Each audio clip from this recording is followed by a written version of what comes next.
yo digo nuestros ojos, allí en Mar del Plata en plena temporada. Bien, tenemos que cambiar ahora de tema para meternos de lleno en la crisis que está afrontando Venezuela, todo lo que está pasando. Por un lado, Nicolás Maduro, presidente. Por el otro lado, Juan Guaidó, que se ha declarado presidente interino o en transición. Estoy con Pablo Kornblum y con Juan Matías Fernández Bustos. Bienvenidos. Gracias. ¿Cómo les va? Perdón, gracias por estar con nosotros. Bueno, en la última hora se conoció esta información de que han decidido congelar las cuentas de Guaidó, que le han prohibido salir de Venezuela. Una tensión que, lejos de terminar, parece que con el correr de los días se acrecienta. Me gustaría saber su opinión al respecto sobre este tema puntualmente, sobre este punto. Me parece que Venezuela está desplegando como muchas aristas, ¿no? ¿Qué opinan ustedes? ¿Cómo ven la situación? Bueno, primero que nada ha habido un congelamiento de los activos de PDVSA en Estados Unidos. Inclusive se está contemplando la posibilidad en Argentina de que se haga esto también. Esto es parte de la presión internacional hacia Nicolás Maduro en Venezuela, junto también con el reconocimiento internacional que han brindado ciertos estados al nuevo gobierno de Juan Guaidó, al gobierno provisional, naturalmente. Sí. Se está intentando buscar por los distintos frentes, presionar para lograr una salida de Nicolás Maduro en el corto plazo. ¿Y la van a lograr? ¿Qué creen ustedes? ¿La van a lograr? Él por lo menos ya dijo, elecciones anticipadas no quiero que haya, no va a haber. Sí, yo creo que él está contra la espada y la pared. Ya creo que las opciones que tiene Maduro son, digamos, si no siguen el poder es la cárcel o el exilio, que creo que es lo que no quiere. Me parece que estamos en una situación bastante compleja de descifrar si se va a ir en el corto o mediano plazo, porque tenemos, digamos, tres grandes potencias disputando la región. Me parece que Guaidó y Maduro son los peones de un tablero de ajedrez en el cual está Estados Unidos, sobre todo, ahora con la alianza con Bolsonaro y si se quiere con Duque de Colombia. Y por otro lado no podemos dejar de mencionar que Maduro tiene, que no le ha pasado a otros estados en una situación similar, se quiere, el apoyo de China y de Rusia. Claro, porque muchas veces hablábamos, sobre todo al comienzo, cuando estaba por asumir, se lo ve como solo a Maduro. Y no sé si está tan solo con Rusia y China detrás. Yo creo que decir que está aislado es un error, digamos. Yo creo que no está aislado. Es más, ya las cancillerías de ambos estados, tanto la rusa como la china, ya han apoyado abiertamente y han dicho que no aceptarían ellos una injerencia en los asuntos internos de Venezuela por parte de los Estados Unidos o cualquier otro estado. Me parece que hay que entender que hay bastantes intereses en juego en términos militares y económicos en Venezuela por parte de China y Rusia. China en la última década ha invertido 70.000 millones de dólares en el área hidrocarburífera. Rusia ha vendido 6.000 millones de dólares en armas a Venezuela. Pero Estados Unidos, esto que nos decía recién Juan Matías, ya lo está amenazando con el tema de PDVSA. Naturalmente hay que entender los intereses geopolíticos que existen en Venezuela.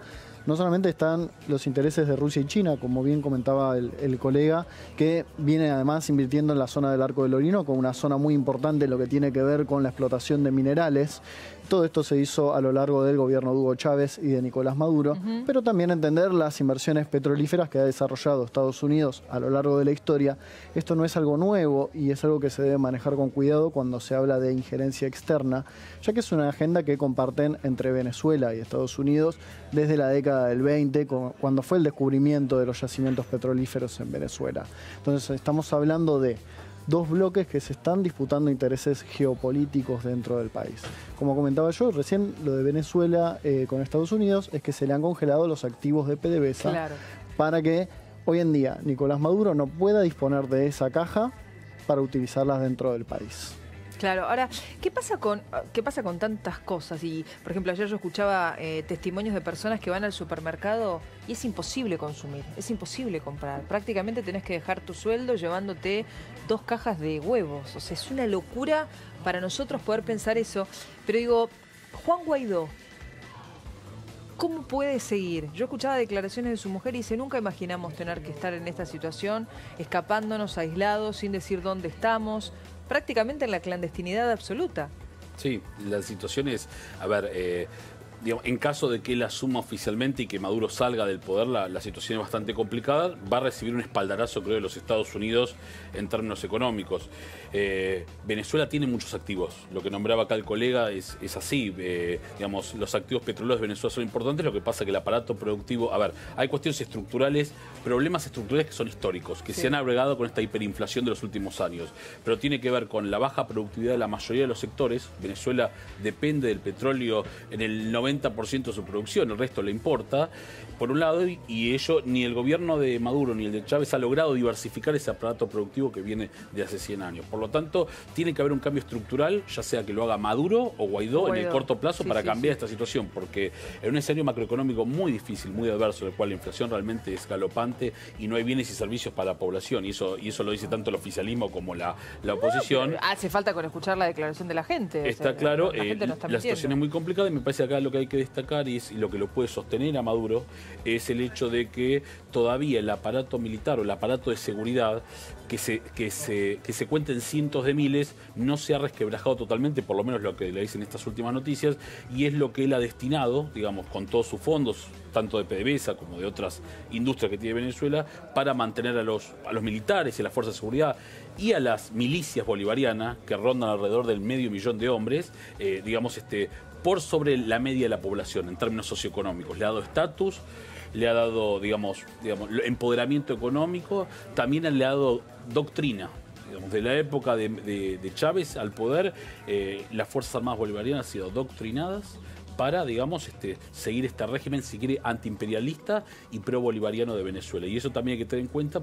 Por algo Maduro se sostiene tanto en el poder, ¿no? Todavía se sostiene. Hay un punto importante que hay que remarcar, que el gobierno de Guaidó es actualmente reconocido como legítimo por varios estados por ser Juan Guaidó el último presidente de la Asamblea Nacional. De hecho, va a haber, no sé si se está haciendo en este momento una marcha de la gente, 2 horas, no piensan moverse durante 2 horas en las calles de Caracas. Se han convocado marchas para el día de hoy y para el día sábado.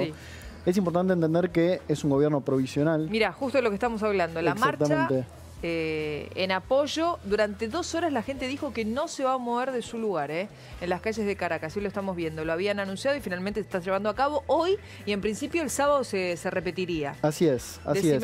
Al ser un gobierno provisional y reconocido por la Constitución, por los mecanismos establecidos ya por la Constitución, Juan Guaidó debería llamar a elecciones en el corto plazo. Establece más o menos un plazo de unos 30 días para llamar a elecciones. No significa que vaya a ganar esas elecciones automáticamente, ¿no? Acá debería convocarse a los actores de la oposición, naturalmente, y que se proceda en un procedimiento democrático. Ahora, ¿cómo puede ser que el pueblo esté tan dividido? Porque hay muchísimas marchas en apoyo a Maduro y hay otras tantas en apoyo a Guaidó. Naturalmente es un país que no ha tenido una clase media importante y ha tenido una clase baja que ha sido invisibilizada durante muchos años previo al chavismo. Como decía el colega, esa clase ha sido empoderada en los primeros años del chavismo y empezó a tener participación, no solo en la vida económica, sino también en la vida política. Naturalmente las marchas del chavismo no son tan masivas como las hoy convocadas en la oposición, eso se ve en el termómetro en la calle, ya hay una situación, como comentabas, en los supermercados para ir a hacer las compras, para acceso a los servicios, que han dificultado mucho la situación y esto se da de manera generalizada.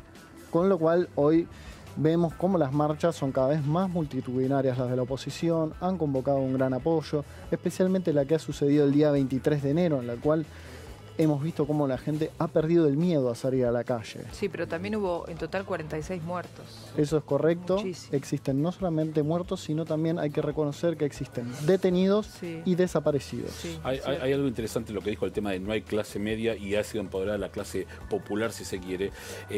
Hay que recordar que durante Chávez también el contexto internacional fue diferente, el precio del barril era diferente. Y el otro tema es que Maduro no es Chávez.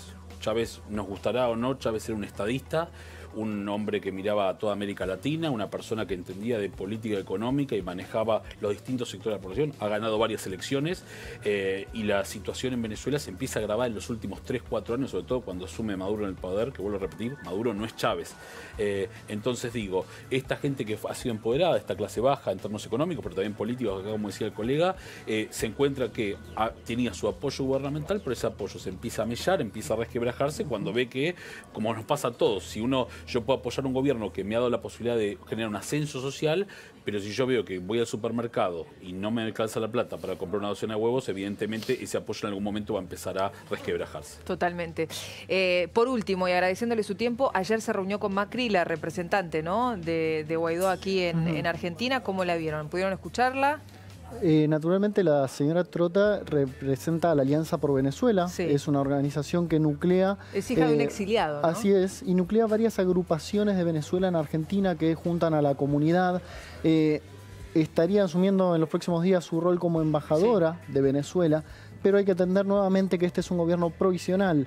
El Ejecutivo en este momento, ejercido por Juan Guaidó, a través de su Cancillería puede designar sus representantes, pero esta puede ser modificada una vez que pasen las elecciones. Por eso quizás es un poco pronto hacer un diagnóstico sobre esta nueva representante, teniendo en cuenta el corto plazo por el cual puede estar en Argentina, pero lo vemos como algo positivo por el trabajo que ha venido realizando en el último tiempo con la comunidad venezolana en el país. Yo creo que en tanto, más allá de esta persona que ha sido nombrada, me parece que la palabra es cautela de parte del gobierno argentino, lo que tiene que hacer, porque recordemos que a pesar de las necesidades que tenemos el Fondo Monetario, digamos, vinculado con los Estados Unidos, el apoyo de Estados Unidos y el Grupo Lima y Argentina como parte del grupo y apoyando al nuevo, digamos, al presidente interino, tenemos que recordar también que tenemos un swap con China, bastante de 17 mil millones de dólares y digamos, estamos en un mundo multipolar. Creo que la mayoría de los analistas internacionales coincidimos que ya no es un mundo unipolar norteamericano,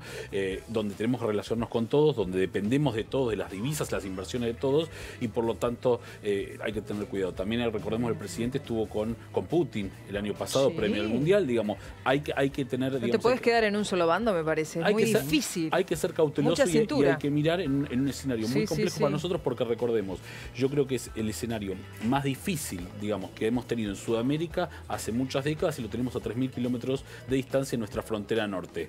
Una potencial guerra fría, si se quiere, como la que podemos estar viendo entre Estados Unidos y China y Rusia, digamos, nos debería llamar la atención y deberíamos estar atentos a eso. A los dos, Pablo y Juan Matías, muchas gracias por estar. No, gracias.